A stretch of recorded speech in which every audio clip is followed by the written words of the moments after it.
हाँ जी। तो कैसे हैं आप सभी लोग। स्वागत है आपका आपके अपने डिजिटल प्लेटफॉर्म परिवार एजुकेशन पर।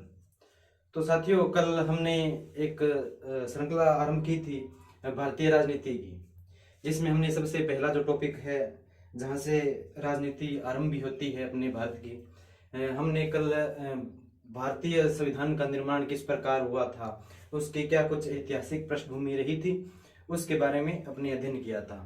तो कल शायद हम कहाँ तक पहुंच गए थे, अपने कैबिनेट मिशन तक पहुंच गए थे। तो एक हल्का सा अपन थोड़ा सा रिवाइज कर लेते हैं, ताकि अपने जो चीज़ें कल पढ़ी थी वो वापस रिकॉल में आ जाए।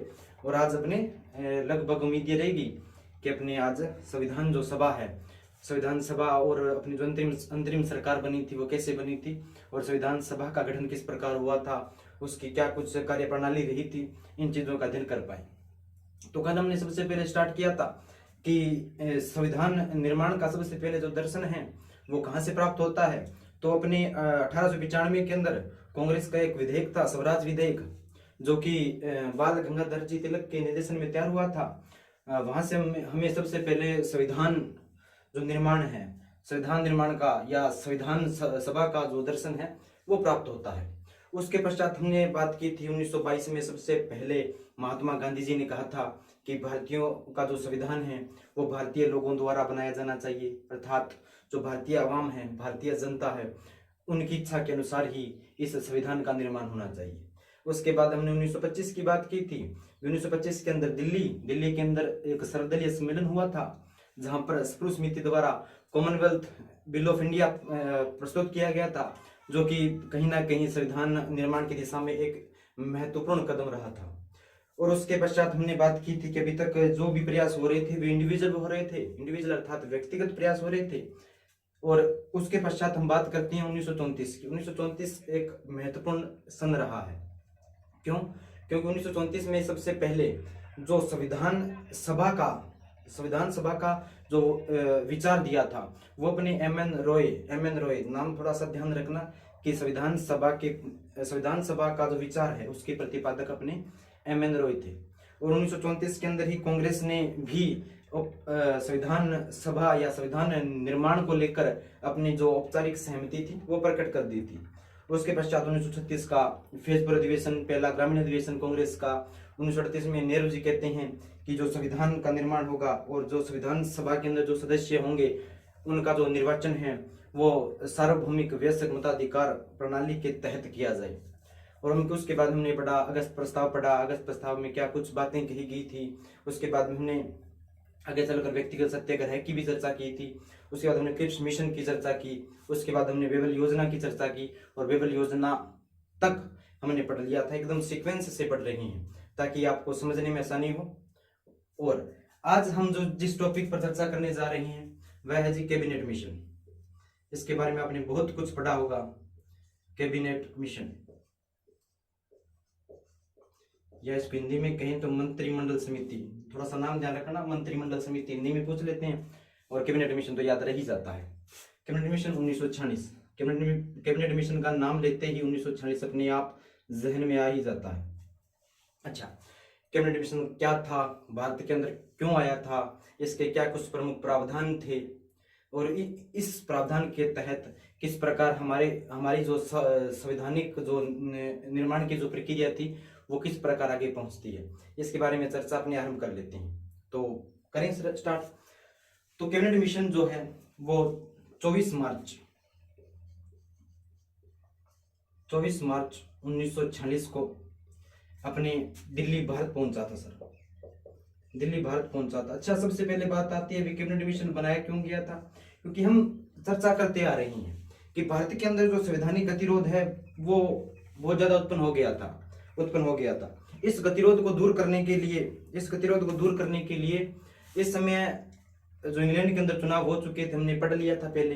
इंग्लैंड के अंदर जो लेबर पार्टी है, इंग्लैंड के अंदर उस समय लेबर पार्टी की सरकार बन चुकी थी। और क्लाइमेट एटली इस समय इंग्लैंड के प्रधानमंत्री बन चुके थे। उन्होंने भारत में उत्पन्न इस संवैधानिक गतिरोध को दूर करने के लिए एक उच्च स्तरीय कमेटी का गठन किया, जिसे हम कैबिनेट मिशन के नाम से जानते हैं। और कैबिनेट मिशन एक 3 सदस्यीय आयोग था, ये भी ध्यान रखना है। इसके अंदर कितने सदस्य थे जी? 3 सदस्य थे। कौन कौन से थे? सबसे पहले sir Pethick Lawrence, sir Pethick Lawrence, AV Alexander, AV Alexander,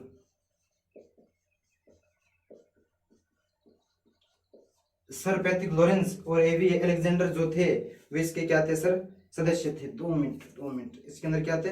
सदस्य थे। और इसके अंदर एक व्यक्ति और था, स्टेफर्ड क्रिप्स, स्टेफर्ड क्रिप्स, जो पहले भी आ चुका था। कब आया था याद है अपने को?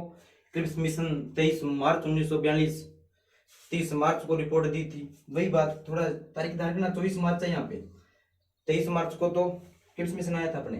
तो कैबिनेट मिशन के अंदर 3 व्यक्ति थे, सर पैथिक लॉरेंस थे, एवी अलेक्जेंडर और अपने स्टेफर्ड क्रिप्स थे। ये तीनों के तीनों कैबिनेट स्तर, इंग्लैंड में कैबिनेट स्तर के क्या रहे थे? मंत्री रहे थे। और इसके जो अध्यक्ष थे इस मिशन के, वो कौन थे? सर पैथिक लॉरेंस इस मिशन, इस समिति के क्या थे? अध्यक्ष थे अपने।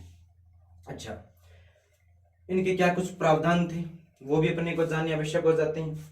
तो 24 मार्च 1946 को ये भारत दिल्ली पहुंच चुका था और इसने आगे चलकर 16 मई तारीख 16 मई 1946 को 16 मई 1946 को कैबिनेट मिशन द्वारा कुछ प्रावधान हमारे सामने प्रस्तुत किए गए थे। वो प्रावधान क्या थे उनके बारे में चर्चा करनी आवश्यक हो जाती है। सबसे पहली बात यह रही थी कि कैबिनेट मिशन ने कहा था कि भारत के अंदर जो संवैधानिक गतिरोध उत्पन्न हो रहा है इसको दूर करने के लिए हमें सबसे पहली चीज ये करनी पड़ेगी, हमें क्या बनानी पड़ेगी? एक संविधान सभा बनानी पड़ेगी, संविधान सभा बनानी पड़ेगी। वो किस प्रकार बनेगी, उसका निर्वाचन किस प्रकार हुआ था, ये इन सभी बातों की चर्चा हम अभी करने वाले हैं। और दूसरी चीज इन्होंने कहा था कि एक इंटरिम गवर्नमेंट, अंतरिम सरकार की क्या की जाए सर? स्थापना की जाए। 2 मुख्य बिंदु ये थे कि एक संविधान सभा का निर्माण किया जाए और एक अंतरिम जो सरकार है उसका क्या किया जाए? निर्माण किया जाए। अच्छा, और भी क्या कुछ चीजें थी? तो इन्होंने कहा था, उस समय हम सभी जानते हैं कि अपना जो भारत है वो मुख्यतः अपने 2 भाग मान लेते हैं, 2 तो नहीं 3 भाग थे। कौन कौन से? एक तो वो प्रांत, वो क्षेत्र थे जिन पर मुख्यतः किनका शासन था? ब्रिटेन, जिनको हम क्या बोल देते हैं? ब्रिटिश भारत बोल देते हैं, ब्रिटिश भारत। दूसरा भारत किस प्रकार का था? वो भारत जहां पर राजा शासन करते थे, तो इसको बोल देते थे रियासती भारत, रियासती भारत। तो इसमें कहा गया कि ब्रिटिश भारत के जो 11 प्रांत है और जितनी भी देसी रियासतें हैं, इन रियासतों के जो प्रतिनिधि हैं इनको मिलाकर कंबाइंड रूप से क्या बनाया जाएगा? एक भारतीय संघ का क्या किया जाएगा? निर्माण किया जाएगा। भारतीय संघ, इंडियन यूनियन, भारतीय संघ का क्या किया जाएगा? निर्माण किया जाएगा। अच्छा, ये भारतीय संघ करेगा क्या सर? तो इन्होंने कहा क्या कहा कि ये भारतीय संघ है, भारतीय संघ के पास 3 महत्वपूर्ण जो विषय हैं, मुद्दे जो हैं, कौन कौन सा? रक्षा का, संचार का, ये जो महत्वपूर्ण जो मुद्दे थे वो इस भारतीय संघ के पास रहेंगे। अर्थात इन पर जो भी निर्णय लिया जाएगा वो भारतीय संघ के द्वारा लिया जाएगा। और अन्य जितने भी विषय हैं हम पढ़ते आते हैं भी, हमारे वर्तमान में 3 प्रकार के विषय हैं। हमारी जो शक्तियां हैं, शक्तियों को 3 पार्टों में, 3 विषयों में विभाजित कर रखा है, केंद्र, राज्य और समवर्ती सूची। उसी प्रकार इन्होंने कहा था कि ये जो विषय हैं, यानी संघ सूची का जो विषय है वो भारतीय संघ में निहित होंगे। अर्थात इन पर फैसले करने का अधिकार इस भारतीय संघ को ही होगा, जिसके अंदर अपने ब्रिटिश भारत और रियासती भारत के कुछ प्रतिनिधि शामिल होंगे। इसके अलावा जो ब्रिटिशर्स थे उनके तो कार्यकारिणी कंप्लीट इसके अंदर थी। और एक बात और कही गई, क्या कही गई कि इसके अलावा जितने भी विषय हैं, जैसे अवशिष्ट विषय हैं, प्रांतीय विषय हैं, इन विषयों पर जो कानून निर्माण का जो अधिकार होगा वो किसके पास होगा? वो अपने प्रांतों के पास होगा। और इसके तहत संघ के लिए यानी भारतीय संघ के लिए, भारतीय संघ के लिए एक अलग से कार्यपालिका और विधायिका का क्या किया जाएगा, निर्माण किया जाएगा। विधायिका, विधायिका का क्या किया जाएगा, निर्माण किया जाएगा। समझ पा रहे हैं ना कि एक तो भारतीय संघ का निर्माण किया जाएगा जिसके अंदर ब्रिटिश भारत और रियासती भारत के कुछ प्रतिनिधि शामिल हो जाएंगे, जो संघ सूची के विषय हैं जैसे रक्षा है, संचार है, जैसे महत्वपूर्ण जो विषय हैं उन पर कानून ये बना देंगे। उसके अलावा जितने भी विषय बच गए हैं उन पर प्रांतीय जो सरकारें हैं, प्रांतीय जो गवर्नमेंट है वो अपने कानून बना सकती है। सबसे पहली बात ये थी। दूसरी बात हमने ये देखी थी कि भारतीय इसके तहत जो भारतीय संघ है, यानी हमने भारतीय संघ का निर्माण जो किया है, इसके लिए अलग से कार्यपालिका और विधायिका का क्या किया गया, निर्माण किया गया। और इस कार्यपालिका और विधायिका के अंदर भी जो ब्रिटिश भारत है और जो रियासती भारत है इसके कुछ प्रतिनिधि भी इसके अंदर क्या किए गए थे, शामिल किए गए थे।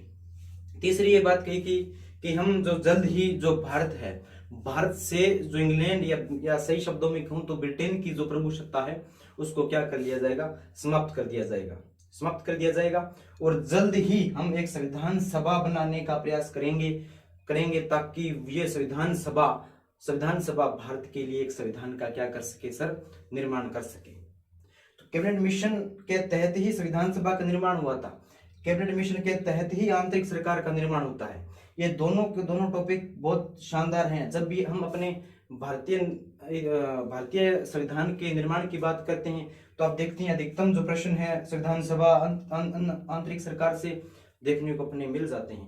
तो ये टॉपिक इंपॉर्टेंट है, इसको आराम से ध्यान से पढ़ेंगे। अच्छा, तो कैबिनेट मिशन 24 मार्च 1946 को आया था। 16 मई 1946 को इसने अपनी रिपोर्ट प्रस्तुत की थी। 3 सदस्यीय आयोग था। Sir Pethick Lawrence, AV Alexander, Stafford Cripps थे अध्यक्ष।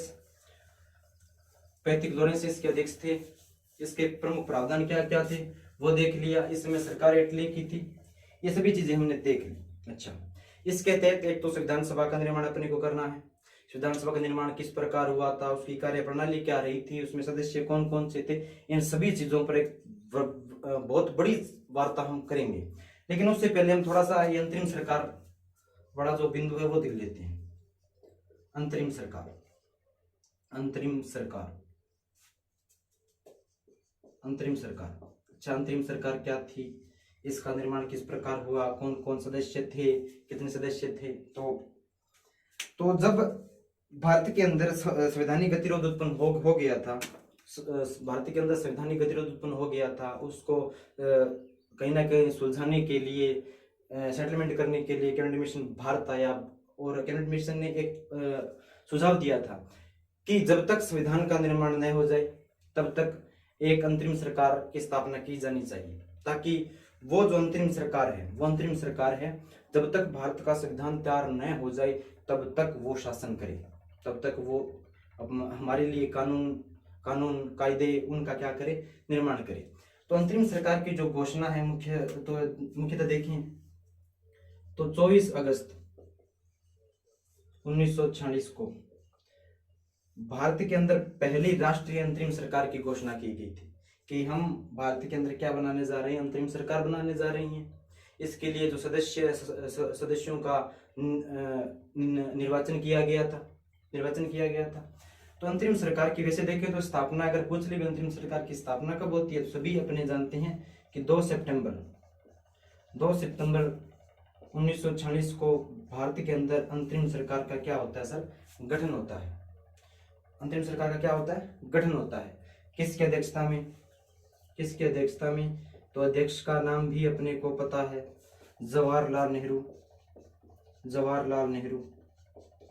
अच्छा, एक बड़ी जोरदार सी बात बताता हूँ आपको कि जब अपने कैबिनेट मिशन आया था उसने अपनी जो योजना थी वो हमारे सामने रखी थी।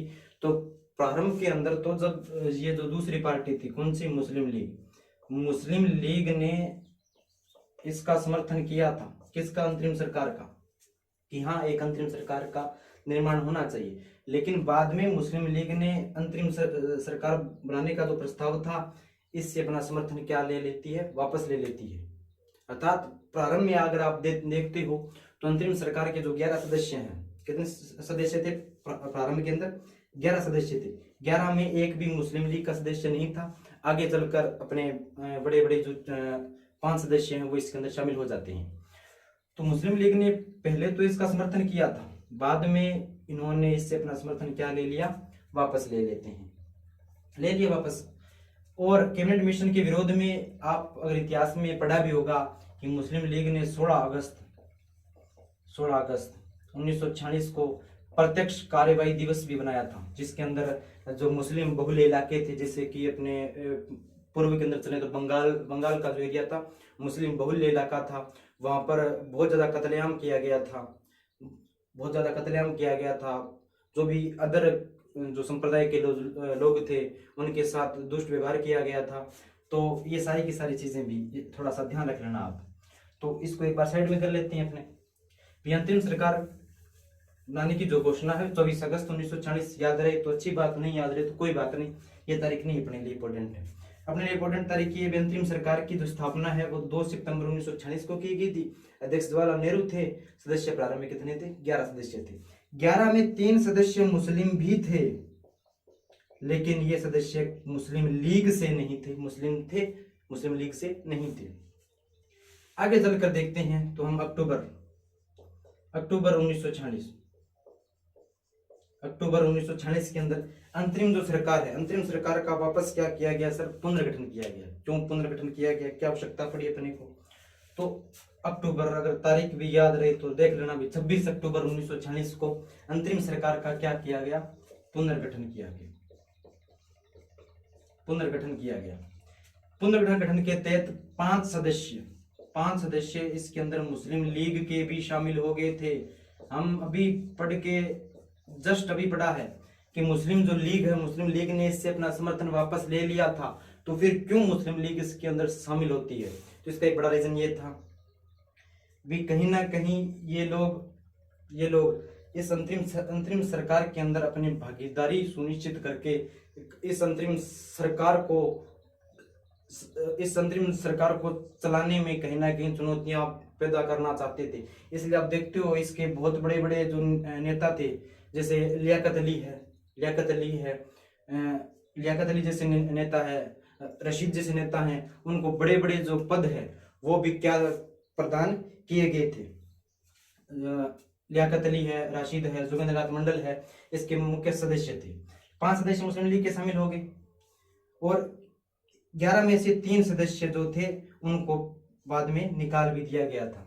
जो 3 सदस्य थे उनको क्या किया गया था? बाद में निकाल दिया गया था, जिसमें कि सलीम अली जाहिर है, सरचंद्र बोस हैं, इनको बाद में निकाल दिया गया था। इसलिए इनको 5 को शामिल कर लिया गया था और आगे चलकर इनकी जो कंप्लीट जो संख्या हो गई थी वो 14 हो गई थी। अच्छा, तो ये अपनी अंतरिम सरकार थी, इसकी स्थापना हो गई थी। अंतरिम सरकार ने कब से लेकर कब तक कार्य किया था? तो 2 सितंबर 1946 से लेकर अंतरिम जो सरकार है वो जब तक अपना जो प्रथम आम चुनाव नहीं हुए थे तब तक इसने अपना जो कार्य है वो जारी रखा था। तो अंतरिम सरकार से मोस्ट जो बातें थी, 3-4 बातें हैं हमने देख ली थी, इससे ज्यादा इसके अंदर नहीं आएगा, ठीक है। लेकिन अब सबसे महत्वपूर्ण बिंदु जिससे प्रश्न बनने की अधिकतम संभावना रहती है वो है जी संविधान सभा। ये संविधान सभा क्या थी, इसकी स्थापना किस प्रकार हुई, इसका निर्माण कैसे हुआ संविधान सभा, और इसने किस प्रकार अपना कार्य किया था। तो संविधान सभा कैबिनेट मिशन के तहत संविधान सभा का क्या किया गया था? गठन किया गया था। कैबिनेट मिशन में कहा गया था कि एक संविधान सभा का निर्माण किया जाएगा जो कि भारतीयों के लिए संविधान का क्या करेगी सर? निर्माण करेगी। अच्छा, इस समय अगर हम देखते हैं तो मुख्यतः 3 संप्रदाय मुख्य रूप से थे। एक हिंदू, जिनको मैं सामान्य लिख देता हूँ नाम सामान्य, यानी हिंदू सामान्य वर्ग के। दूसरे थे मुस्लिम बहुल इलाके मुस्लिम, और तीसरी जो कम्युनिटी इस समय अच्छी थी वो थी सिख। ये 3 कम्युनिटी ऐसी थी जिनके सदस्य अच्छे खासे सदस्य थे। यानी जैसे सिख देखें तो पंजाब क्षेत्र में सिखों की जो तादाद थी वो ज्यादा थी।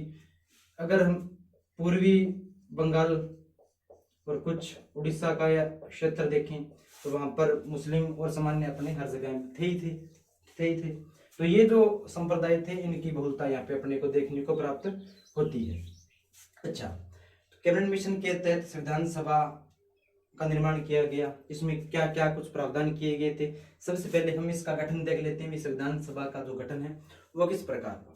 तो हम सभी जानते हैं कि संविधान सभा के अंदर कुल जो सदस्य संख्या प्रारंभ में जो निर्धारित की गई थी वो 389 सदस्य थे। कितने थे?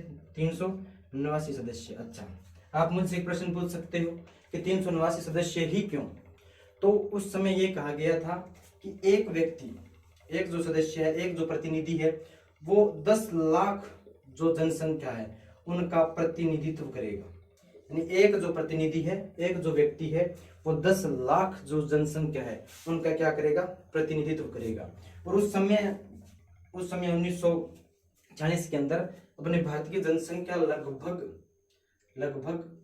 40 करोड़ के आसपास उस समय अपने भारत की जनसंख्या थी 40 करोड़। तो 40 करोड़ के हिसाब से ये जो आंकड़ा था अपने सामने आया था। अच्छा, फिर इनका भी विभाजन देख लेते हैं। अपने 389 सदस्यों में से 296 सदस्य ब्रिटिश भारत से थे।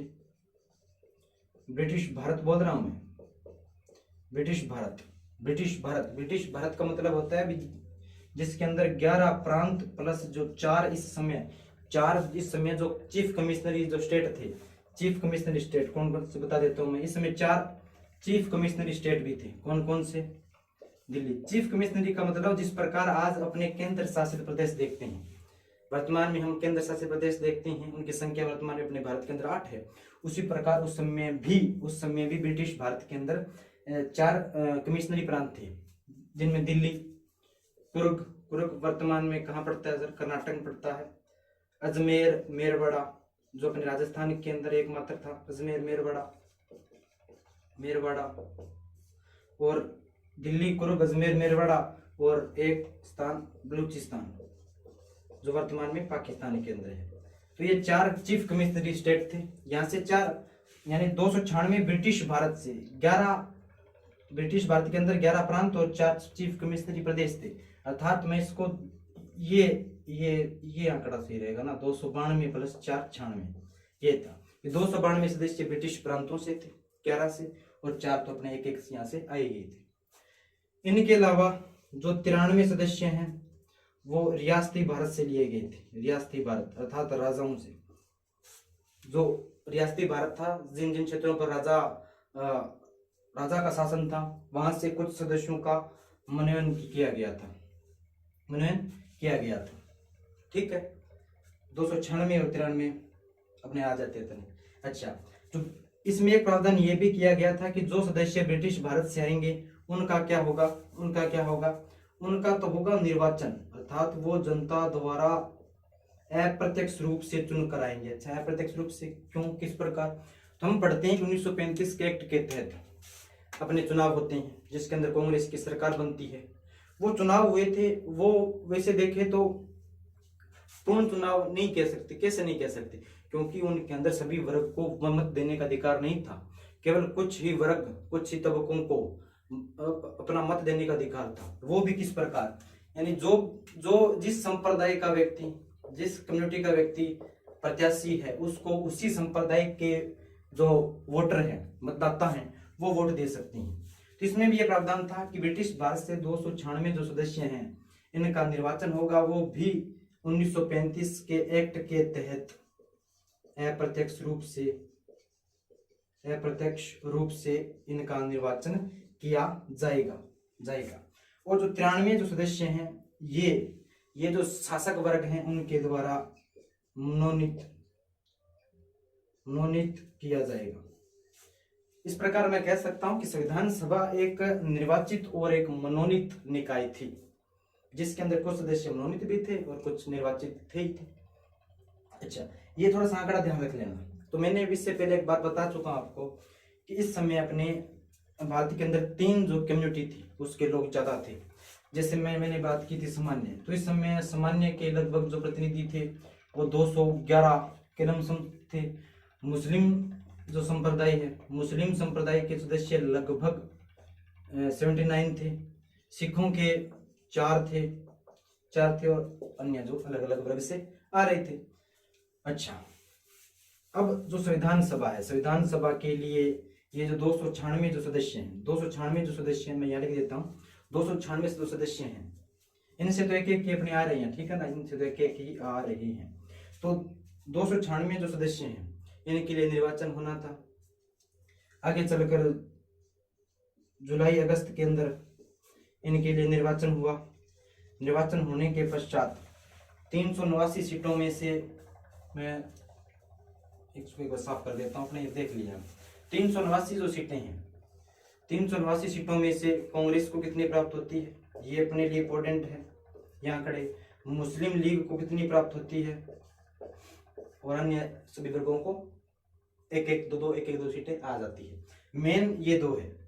कांग्रेस को 389 में से 208 सीटों पर बहुमत प्राप्त होता है, अर्थात 208 सीटों पर कांग्रेस जो प्रत्याशी हैं वो चुनाव जीत गए। 73 सदस्य मुस्लिम लीग के जीत गए और सिखों के 4 सदस्य और अन्य जो अलग अलग छोटी छोटी पार्टियां थी, लेबर पार्टी थी, अन्य जो पार्टी थी, मजदूर संघ थे, उनके भी एक एक सदस्य यहाँ पे निर्वाचित हो जाते हैं। अपने लिए आंकड़ा थोड़ा सा याद रखना, पूछा जा सकता है कि संविधान सभा के अंदर जो 389 सदस्य थे उनमें कांग्रेस को कितनी सीटें प्राप्त हुई थी, तो 208 कांग्रेस को प्राप्त हो जाती है अपने, और 73 मुस्लिम लीग को क्या हो जाती है, प्राप्त हो जाती है, मुस्लिम लीग को प्राप्त हो जाती है। अच्छा, 389 सदस्य थे, चुनाव अपने करवा लेते हैं। तो ये इस प्रकार संविधान सभा का क्या हो जाता है, गठन हो जाता है। संविधान सभा का गठन होने के पश्चात अब संविधान सभा की पहली बैठक सभी जानते हैं। संविधान सभा की प्रथम जो बैठक है वो कब हुई थी भी 9 दिसंबर। संविधान सभा की जो प्रथम बैठक है 9 दिसंबर 1946 को दिल्ली के अंदर जो वर्तमान में हमें बोलते हैं संसद भवन, इनके अंदर 9 दिसंबर 1946 को संसद भवन कॉन्स्टिट्यूशन हॉल के अंदर संविधान सभा की प्रथम बैठक होती है। और 9 दिसंबर 1946 प्रथम बैठक और आखिरी बैठक आगे जाके पढ़ेंगे, 24 जनवरी 1950 को आखिरी बैठक हो जाती है। तो इन बैठकों में इन्होंने क्या क्या कार्य किए थे, कौन वो लोग थे जिन्होंने संविधान का निर्माण किया, उसके बाद में वाचन वगैरह कितने हुए, बैठकें कितनी हुई, समय कितना लगा, तो इन सभी जो महत्वपूर्ण जो फैक्ट हैं इनकी चर्चा करेंगे। तो प्रथम बैठक अपने 9 दिसंबर 1946 को संसद भवन के अंदर बैठक हो जाती है। प्रथम बैठक की जो अध्यक्षता थी वो किसके द्वारा की गई थी, तो प्रथम बैठक संविधान सभा की प्रथम बैठक 9 दिसंबर 1946 को हुई थी।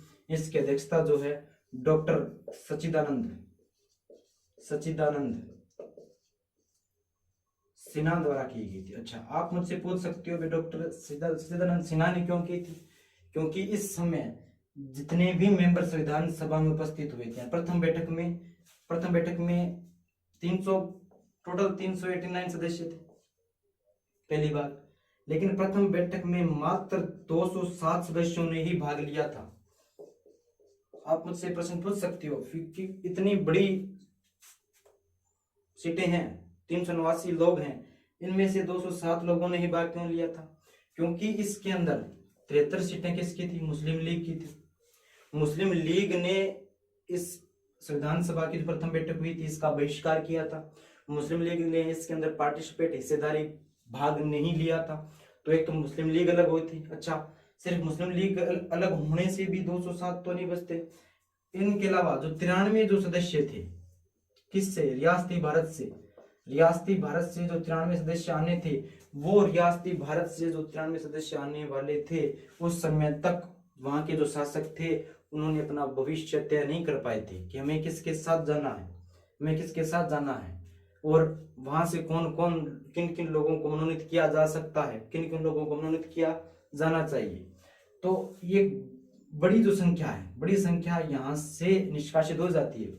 इसलिए प्रथम बैठक में मात्र 207 सदस्यों ने क्या लिया था, भाग लिया था, और 207 में से 10 महिलाएं थी भी, ये थोड़ा सा ध्यान रख लेना। 389 यहाँ पे जो थी, यहाँ पे 15 महिला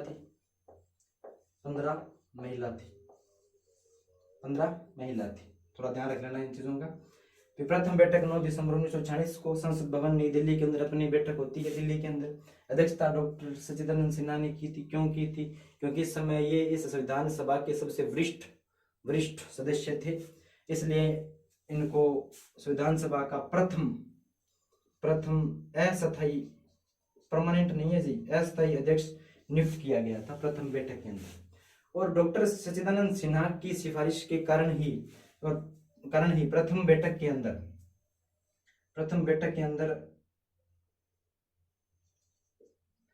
फ्रैंक एंथोनी को इस सभा का उपसभापति बनाया गया था। थोड़ा सा ध्यान रख लेना अभी। फिर 9 दिसंबर 1946 को प्रथम बैठक होती है। अध्यक्ष डॉक्टर सच्चिदानंद सिन्हा अध्यक्ष थे। इनकी सिफारिश पर ही फ्रैंक एंथोनी, जो कि अपने प्रथम एंग्लो इंडियन विभाग के जाके मनोनीत होंगे, तो फ्रैंक एंथोनी प्रथम उपसभापति नियुक्त किए गए थे, इनके कहने पर नियुक्त किए गए थे। ठीक है, अब थोड़ा सा और देख लेते हैं। ये ध्यान रख लेना भाई, 389 में से 15 सदस्य महिला थी। प्रथम बैठक 9 दिसंबर 1946 को हुई थी। इसके अंदर कुल 207 सदस्यों ने भाग लिया था, जिनमें से 10 महिलाएं थी। कितनी महिलाएं थी? 10 महिलाएं भी इनके अंदर थी। अच्छा, आगे चलिए संविधान सभा के बारे में और कुछ चीजें जान लेते हैं। जब भी संविधान सभा के बारे में पढ़ते हैं अपने, संविधान सभा का कार्य क्या था? संविधान का निर्माण करना, यही कार्य था। तो एक बहुत बड़ा नाम महात्मा गांधी संविधान सभा के सदस्य नहीं थे। जिन्ना भी संविधान सभा के सदस्य नहीं थे। जिन्ना वैसे भी नहीं थे, क्योंकि जब अपने आगे चलकर भारत स्वतंत्रता अधिनियम पढ़ेंगे, 4 जुलाई 1947 को पारित होता है, जिसके तहत आगे चलकर हम देखते हैं कि भारत और पाकिस्तान का विभाजन लॉर्ड माउंटबेटन योजना के तहत हो जाता है। ये सभी इतिहास की बातें हैं जो इतिहास में अपने विस्तृत रूप से पढ़ेंगे। तो संविधान सभा के अंदर एक नाम डॉक्टर बी आर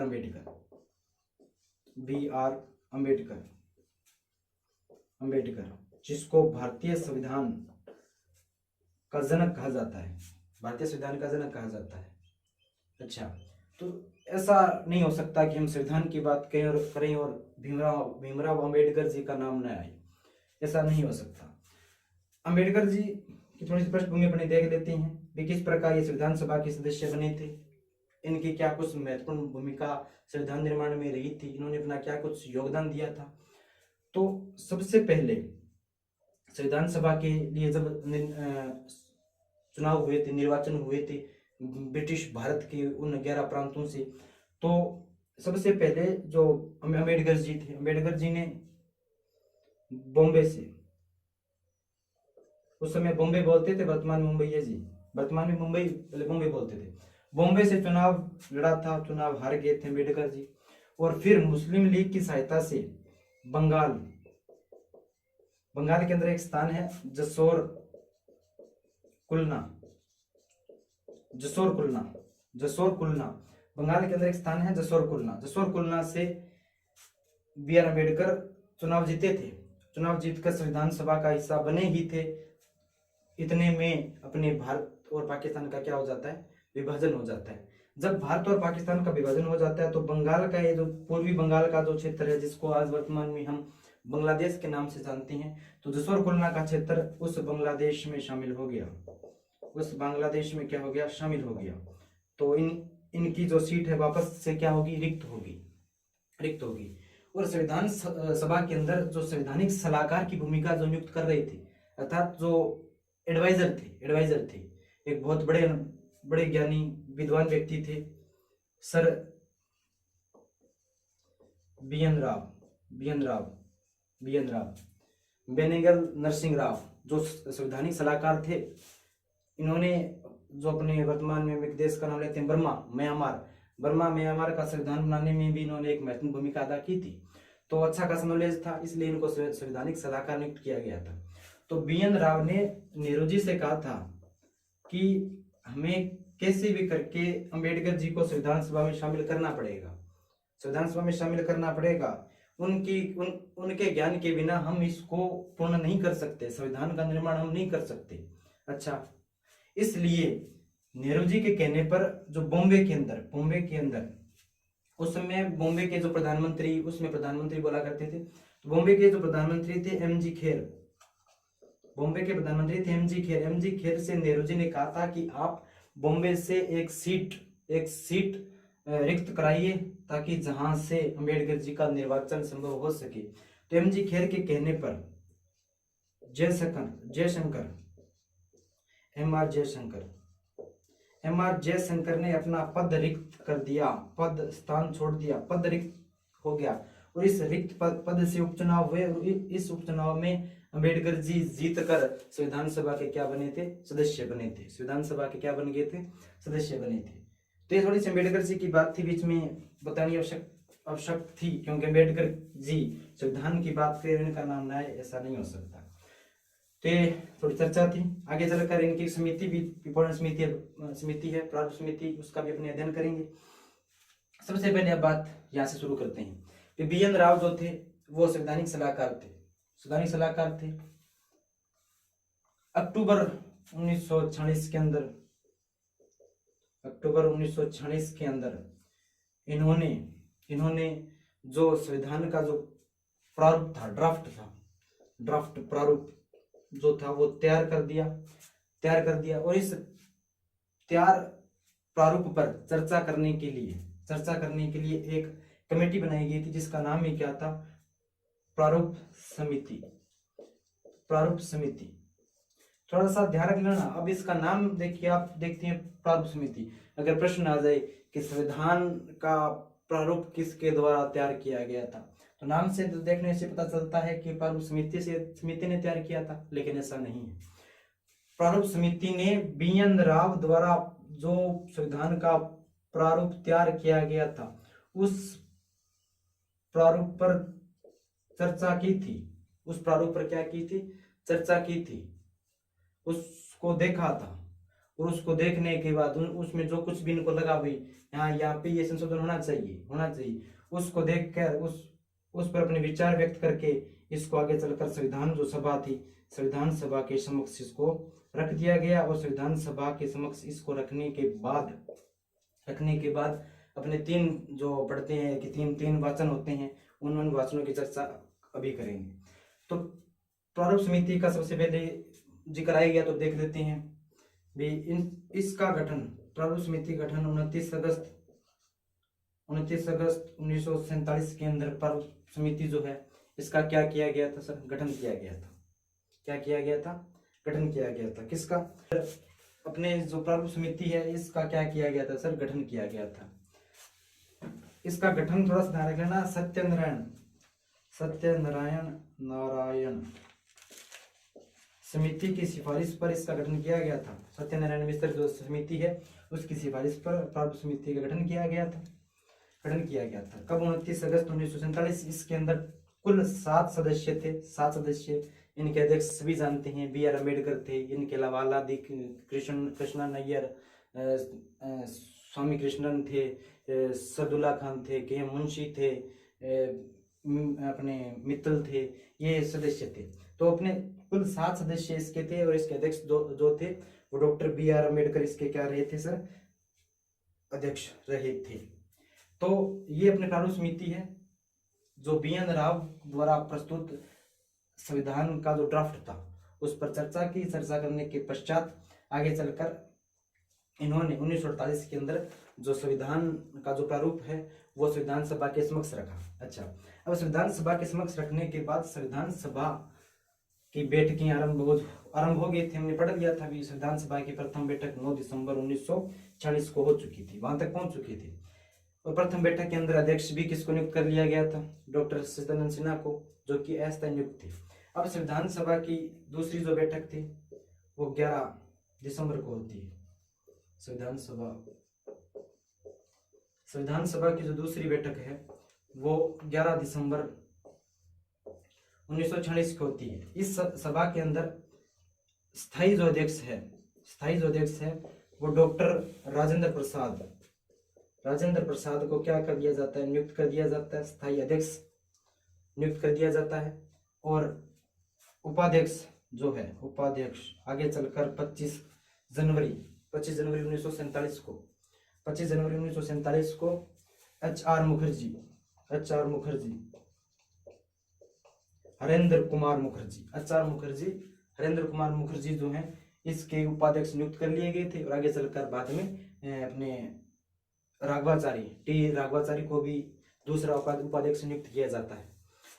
उसके पश्चात में 13 दिसंबर 1946 को जवाहरलाल नेहरू द्वारा एक प्रस्ताव रखा जाता है जिसका नाम था उद्देश्य प्रस्ताव, जो कि हमारी जो आगे अपने पढ़ेंगे प्रस्तावना उद्देशिका पढ़ेंगे, वो इसी की देन है कि जो अपने प्रस्तावना उद्देशिका में जो चीजें पढ़ते हैं वो कहीं ना कहीं हमारे संविधान का दर्शन है कि हमारा संविधान हमको क्या देना चाहता है, उसके क्या आदर्श हैं, उन सभी जो बातें हैं उन सभी की चर्चा इस उद्देश्य प्रस्ताव में की गई थी, जो आगे चलकर 22 जनवरी 1947 को संविधान सभा द्वारा इस स्वीकृत कर लिया जाता है। और उसकी चर्चा जब अपनी प्रस्तावना पढ़ेंगे तब विस्तृत रूप से करेंगे।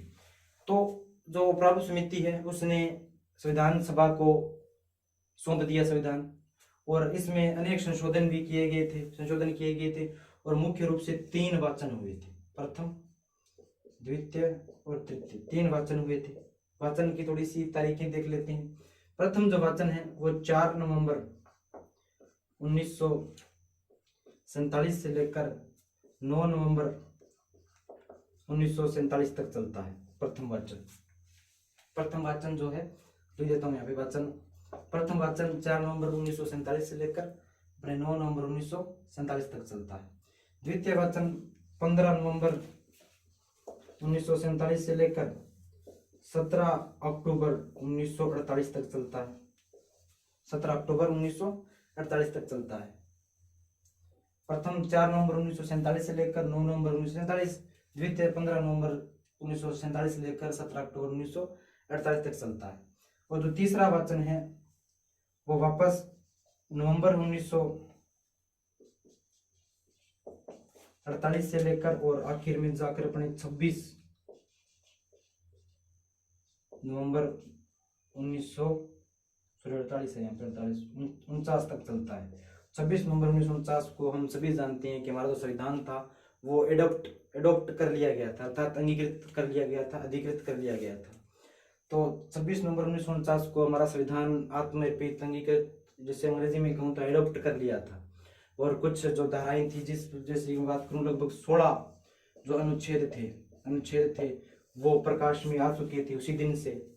और इसके साथ में ही आगे चलकर हम देखते हैं 26 जनवरी 1950 को हमारा संविधान लागू भी हो जाता है। तो बड़ी बात आज हमने अंतरिम सरकार और संविधान सभा की बात कर ली थी। इसके अलावा संविधान सभा की कुछ महत्वपूर्ण कमेटियां भी थी, उनकी भी चर्चा करनी है, जो कि हम आगे के सेशन में जरूर करेंगे।